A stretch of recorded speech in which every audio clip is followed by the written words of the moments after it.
Data 25 gusht 1 Samuelit, kapitulli 17. Filistejti mblodhën trupat e tyre për luftë. U mblodhën në Sokoh, që është pronë e Judës, dhe e ngritën kampin e tyre në Efes Damim midis Sokohut dhe Azekahut. Edhe Sauli dhe njerëzit e Izraelit u mblodhën dhe e ngritën kampin e tyre në luginën e Terebintos dhe u rreshtuan për betejë kundër filistejve.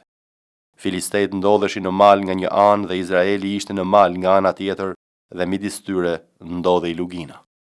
Nga kampi i filistejve doli një kampion i quajtur Goliath nga Gathi, i lartë 6 kubit dhe 1 pëllëmb.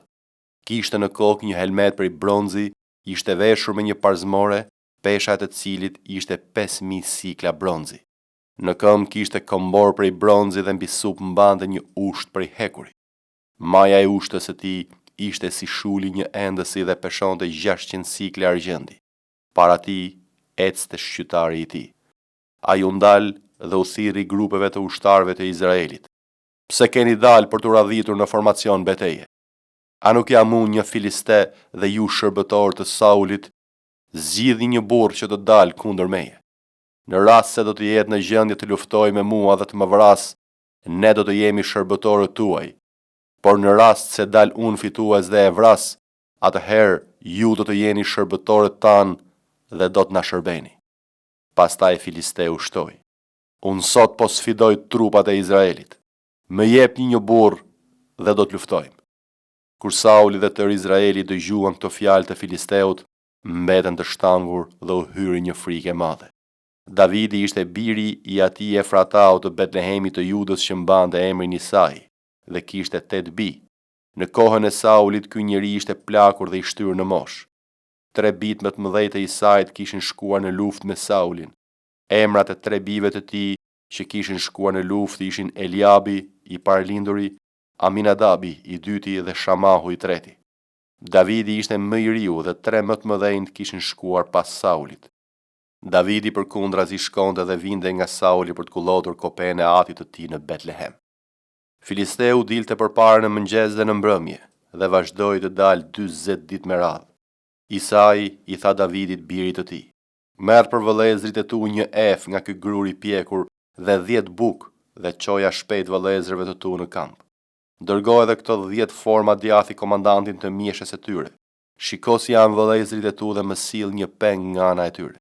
Sauli me gjithë vëllezrit e tu dhe gjithë burrat e Izraelit janë në luginën e Terebintit për të luftuar filistejt. Kështu Davidi u ngrit herët në mëngjes, ja la delet e tij një rojtari, mori ngarkesën e tij dhe u nis ashtu siç e kishte urdhëruar Isai. Arriti në kampin e qerreve, kur ushtria po dilte për të radhitur në formacion beteje dhe lëshonte britma lufte. Izraelitët dhe filistejt ishin radhitur për betejë, një ushtri kundër tjetrës. Davidi, pasi la ngarkesën e tij në duart e rojtarit të bagazheve, vrapoi në drejtim të grupimeve të betejës. Me të arritur në vend, pyeti vëllezërit e tij si ishin. Ndërsa po fliste me ata, ja ku doli nga radhët e filistejve ai kampion, Filisteu i Gathit, që mbante emrin Goliath, dhe përsëriti pa ato fjalë. Dhe Davidi i dëgjoi. Tërë njerëzit e Izraelit, me ta para të njeri ikën para tij dhe u hyri një frikë e madhe. Njerëzit e Izraelit thoshin: E keni parë këtë njeri që shkon përpara? Ai shkon përpara për të vënë në provë sedrën e Izraelit. Ai që do ta vras, kushdo qoftë, do të shpërblehet me pasuri të mëdha nga mbreti. Ky do t'i japë për grua të bien dhe do të përjashtojë nga çdo haraç shtëpinë e atit të tij në Izrael.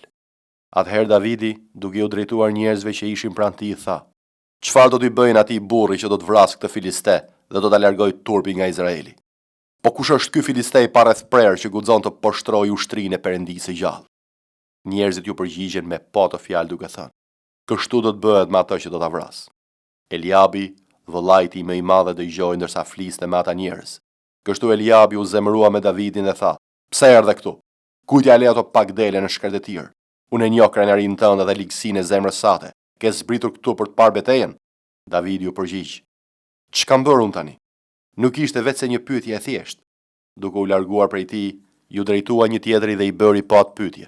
Dhe njerëzit i dhanë pa të përgjigjet më pashme. Sa dëgjuan fjalët që Davidi kishte thënë, ja treguan Saulit dhe ky dërgoi njerëz që ta tharrasin. Davidi tha Saulit: Asnjëri të mos ligështohet për shkak të tij. shërbëtori ju do të shkojë të luftoj me këtë filiste. Sauli tha Davidit, ti nuk mund shkosh të luftosh kundër këtij filisteu, sepse ti je ende djalosh, ndërsa ai është një luftëtar qysh në të rritë e tij. Por Davidi u përgjigj Saulit, shërbëtori ju të kulloste kopen e atit të tij. Kur një luan ose njeri vinte për të rrëmbyer një del nga kopeja, unë ndiqja, e godisja dhe e rrëmbeja nga goja. Në qoftë se ai kthehej kundër meje, unë e kapja nga krifa, e godisja dhe e vrisja. Po, shërbëtori ju të ka vrarë luanin dhe ariun, dhe ky filistej pa rreth prerë do të pësojë të njëjtin fat, sepse ka fyer ushtrinë e Perëndisë të gjallë. Davidi shtoi, Zoti që më shpëtoi nga kthedrat e luanit dhe nga pangja e ariut, do të më shpëtoj edhe nga dora e këtij filisteu. Atëherë Sauli tha Davidit, shko dhe Zoti qoftë me ty. Pastaj Sauli e veshi Davidin me armaturën e tij, i vuri në kokë një përkrenare prej bronzi dhe i veshi parzmoren. Pastaj Davidi ngjeshi shpatën e Saulit mbi armaturën dhe u përpoq të ecë, sepse nuk ishte mësuar. Por Davidi tha Saulit, unë nuk mund të eci me këtë armaturë, sepse nuk jam mësuar me të. Dhe kështu Davidi e hoqi nga trupi i tij. Pastaj mori në dorë shkopin e tij, zgjodhi 5 gur të lëmuar në prrua, i vuri në torbën e bariut në një thes të vogël që kishte me vete, pastaj me hobe në dorë u nis kundër filisteut. Edhe filisteu përparoi duke u ofruar gjithnjë më tepër Davidit, ndërsa shqytari i tij e paraprinte. Filisteu shihte me kujdes, dhe më të parë Davidin e përçmoi sepse ishte vetëm një i ri kuqalash dhe i hishëm. Filisteu i tha Davidit, mos jam vallë një qen që po del kundër meje me shkop në dorë? Dhe Filisteu e mallkoi Davidin në emër të perëndive të tij. Pastaj Filisteu i tha Davidit, eja këto dhe unë do t'ju jap mishin tënd shpendëve të qiellit dhe kafshëve të fushave. Atëherë Davidi u përgjigj Filisteut, ti po më vjen me shpatë, me shtizë dhe me ushtë, kurse unë po të dal në emër të Zotit të ushtrive, Perëndisë së ushtrisë se Izraelit që ti ke fyer. Pikërisht sot Zoti do të dorëzoj në duart e mia, dhe unë do të rrëzoj, do të pres kokën tënde dhe do t'u jap pikërisht sot kufomat e ushtrisë e filisteve, shpendëve të qiellit dhe bishave të tokës, me qëllim që gjithë dheu të mësojë se ka një Perëndi në Izrael. Atëherë gjithë kjo turm do të mësojë që Zoti nuk të shpëton me anë të shpatës as me anë të shtizës, sepse përfundimi i betejës varet nga Zoti dhe ai do t'ju dorëzojë në duart tona. Kur Filisteu lëvizi dhe shkoi përpara për të ndeshur me Davidin, edhe Davidi nxitoi menjëherë drejt mejdanit ballë Filisteut. Vuri dorën në thes, nxori prej tij një gur, e hodhi me hobën dhe e goditi në ballë Filisteun. Guri u fut në ballë dhe ai ra me fytyrë për tokë. Kështu Davidi, me një hobë dhe një gur mundi Filisteun, e goditi dhe e vrau. Megjithse Davidi nuk kishte asnjë shpatë në dorë. Pastaj Davidi vrapoi, u hodh mbi Filisteun, ja mori shpatën dhe e vrau duke i prerë me të kokën. Kur filistejt e panë që heroi i tyre vdiq, ikën me vrap. Atëherë njerëzit e Izraelit dhe të Judës u ngritën duke lëshuar britma lufte dhe i ndoqën filistejt deri në hyrjen e luginës dhe në portat e Ekronit. Filistejt e plagosur për vdekje ranë në rrugën e Sharimit deri në Gath dhe në Ekron. Kur bijtë e Izraelit u kthyen nga ndjekja e filistejve, plaçkitën kampin e tyre. Pas kësaj Davidi mori kokën e Filisteut dhe e çoi në Jeruzalem, por armët e tij i vedosin në çadrën e tij. Kur Sauli kishte parë Davidin, që po dilte kundër Filisteut, kishte pyetur komandantin e ushtrisë të tij Abnerin, Abner, biri kujt është ky i ri? Abneri u përgjigj, ashtu siç është e vërtetë që ti rronë mbret, nuk e di. Atëherë mbreti tha, merr informata mbi prindrit e këtij djaloshi. Kur Davidi u kthye nga vrasja e Filisteut, Abneri e mori dhe e çoi përpara Saulit, ndërsa ai mbante ende në dorë kokën e Filisteut. Sauli i tha, o bir, biri kujt je? Davidi u përgjigj, jam biri shërbëtorit tënd, Bethlehemitit Isai. Romakëve, kapitulli 15. Edhe ne që jemi të fortë, duhet të mbajmë dobësitë atyre që janë të dobët dhe jo t'i pëlqejmë vetes son. Secili pra nga ne le t'i pëlqejë të afërmit për të mirë, për ndërtim, sepse edhe Krishti nuk i pëlqeu vetes së tij, por sikurse është shkruar, sharjet e atyre që të shanin ty ranë mbi mua. Sepse sa u shkruan më përpara, u shkruan për mësimin ton, që me anë të durimit dhe të ngushëllimit të shkrimeve të kemi shpresë. Dhe Perëndia i durimit dhe i ngushëllimit ju dhënë juve të jeni të së njëjtës mendje midis njëri tjetrit sipas Jezu Krishtit, që me një mendje të vetme dhe një gojë të vetme ta përlëvdoni Perëndinë dhe Atin e Zotit ton Jezu Krisht. Prandaj pranoni njëri tjetrin sikurse edhe Krishti na pranoi për lavdinë e Perëndisë. Por them se Jezu Krishti u bë shërbënjës i të rrethprerëve për të vërtetën e Perëndisë, për të vërtetuar premtimet e dhëna etërve dhe që kombët të përlëvdojnë Perëndin për mëshirën e tij, sikur është shkruar. Për këtë do të përlëvdoj ndër kombe dhe do t'i këndoj lavdë emrit tënd. Dhe përsëri thot: Gëzohuni o kombe me popullin e tij. Dhe përsëri: Lavdëroni Zotin gjithë kombet dhe përlëvdoni atë gjithë popujt. Dhe përsëri Isaia thot: Do të jetë rrënja e Jeseut dhe ai që do të ngrihet për të sunduar kombet. Në të do të shpresojnë kombet. Dhe Perëndia i shpresës le t'ju mbush me çfarëdo gëzimi dhe paqe në besim, që të keni mbushulli në shpresë me anë të fuqisë së frymës së shenjtë. Dhe sa për ju, vëllezërit e mi, jam i bindur edhe unë vetë, se edhe ju jeni plot mirësi, të mbushur me çdo njohuri të Zot të këshilloni njëri tjetrin. Por ju shkrova pjesërisht më me guxim, o vëllezër, që për shkak të hirit që mu dha prej Perëndisë, t'ju kujtoj që jam shërbëtor Jezu Krishtit ndër kombet, duke punuar në shërbesën e shenjtëruar të Ungjillit të Perëndisë, që blata që janë kombet të bëhet e pëlqyer e shenjtëruar nëpërmjet frymës së shenjtë. Kam pra me sa të mburrem në Jezu Krishtin për punët që kanë të bëjnë me Perëndin, sepse nuk do të guxoj të flas për ndonjë nga ato gjëra të cilat Krishti nuk i bëri nëpërmjet meje, për t'i sjellë në bindje kombet me fjalë dhe me vepër, me fuqi shenjash dhe mrekullish, me fuqi të frymës së Perëndisë, kështu që prej Jeruzalemit e për qark gjerë në Iliri, kam përmbushur shpalljen e Ungjillit të Krishtit, dhe kështu duke patur nder të ungjillizoj atje ku nuk ishte i njohur emri i Krishtit, që të mos ndërtoj mbi themelin e tjetër kujt, por sikurse është shkruar: Ata ndër të cilët ai nuk u qe shpallur do të shohin, dhe ata që nuk kishin dëgjuar do të kuptojnë. Edhe për këtë arsye u pengova shumë herë të vite ju. Por tani duke mos pasur më vend në këto vise, dhe duke pasur prej shumë vjetësh mall të vite ju, kur të shkoj në Spanjë do të vite ju, sepse shpresoj t'ju shoh kur të kaloj dhe të më përcjellni deri atje, pasi të kënaqem sadopak me ju. Por tani unë po shkoj në Jeruzalem për të shërbyer shenjtorëve, sepse atyre nga Maqedonia dhe Akaia u pëlqeu të japi një ndihmës për të varfrit që janë ndër shenjtorët e Jeruzalemit. Kjo u pëlqeu atyre me të vërtetë dhe janë debitor ndaj tyre, sepse në qoftë se kombet u bën pjesëtar me ta në të mirat frymërore, kanë detyrë të shërbejnë atyre edhe me të mira materiale. Si ta kem kryer këtë punë dhe tua kem dorëzuar këtë fryt, do të shkoj në Spanjë, duke kaluar nga ju. Dhe e di se duke ardhur te ju, do të vi në mbushullin e bekimeve të Ungjillit të Krishtit.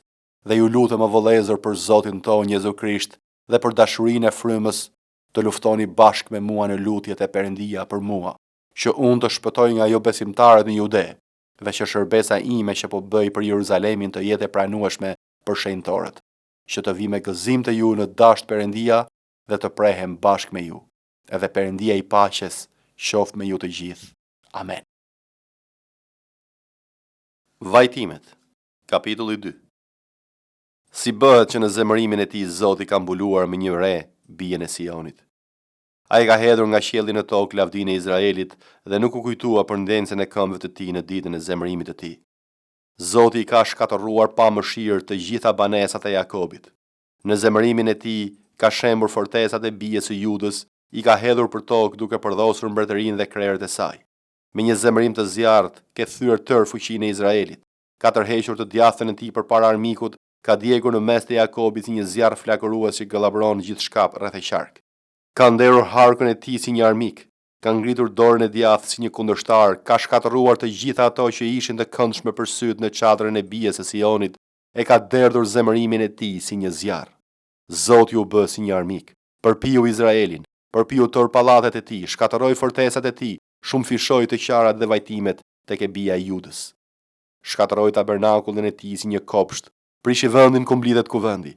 Zoti bëri të harrohen në Sion festat solemne dhe shabatet, dhe gjatë tërbimit e zemërimit të tij hodhi poshtë mbretër dhe priftërinj. Zoti praktisi altarin e tij, hodhi poshtë shenjtëroren e tij, dorëzoi në dorë të armikut muret e fortesave të tij.